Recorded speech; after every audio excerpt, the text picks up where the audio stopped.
ফজু পাগলা বলছে আমার চেয়ে বয়স 50 বছরের ছোট, যে আমাকে ফজু পাগলা বলে অপমান করছে যারা জামাত শিবির, আমারে যদি আল্লাহ 5 বছর বাঁচায় রাখে আমি দেখায় দেবো কত ধানে কত চাল।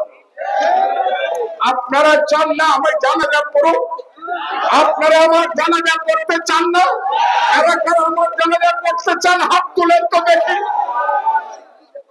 আমি আপনাদের কাছে কৃতজ্ঞ। আমি একটা ধানের শীষ মার্কা নিয়ে এসেছি। সেই ধানের শীষের মালিকের নাম হলো শহীদ প্রেসিডেন্ট জিয়াউর রহমান। ঠিক না বেঠিক?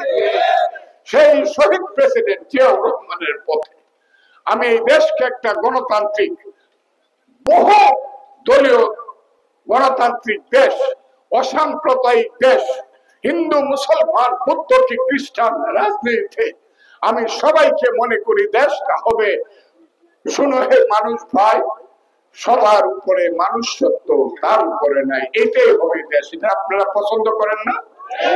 আমি চাই বাকি এলাকার গ্রামে গ্রামে কোনো ঝগড়া না থাকুক। যারা আমার কাছে মার্ডারের ব্যাপারে কথা বলো তাদেরকে বলি আর এটা করবো না, শপথ করতে হবে কান ধরিয়া। একটা লোক গরু চুরি করছে এই কারণে ফিডায় মেরে ফেলবা, সবাই মিলে পাগল হয়েছে নাকি? বাংলাদেশ লুটতে ফেলছে, তারা দেখলে সালাম দেও। হ্যাঁ, আর গরু চুরি করছে হেরে পিঠটা মেরে নাও। ওই যারা বাংলাদেশটা লুট করছে হাজার হাজার কোটি টাকা লুট করে যারা পলায় গেছে ওদেরকে দৌড়ে পিঠা করবে। আমি তোমাদের কথা বলছি, তোমরা তো মারো নাই। আমি প্রশাসনকে বলবো, পুলিশ প্রশাসন ইলেকশনের আগে দয়া করে এই কেসে আমি আপনাদেরকে বলি না যাক না না শুনে এসে অনাত্মক দেওঘরের মানুষকে দৌড়ায় না, আমি আপনাদেরকে অনুরোধ করে গেলাম। আমি সেই কথা আপনাদেরকে বলতে চাই, আমি ভাটি এলাকাকে সোনার এলাকা, সোনার এলাকা বানাতে চাই। আমি এলাকায় গরিব মানুষকে মানুষ হিসাবে দেখতে চাই।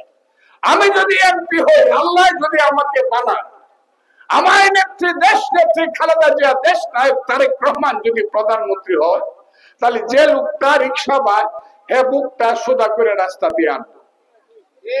যে লোকটা আলবায় জালবায় মাটি কাটে ধান কাটে, সেই লোকটা সবচেয়ে বেশি সম্মানিত হবে, সাহসী হবে।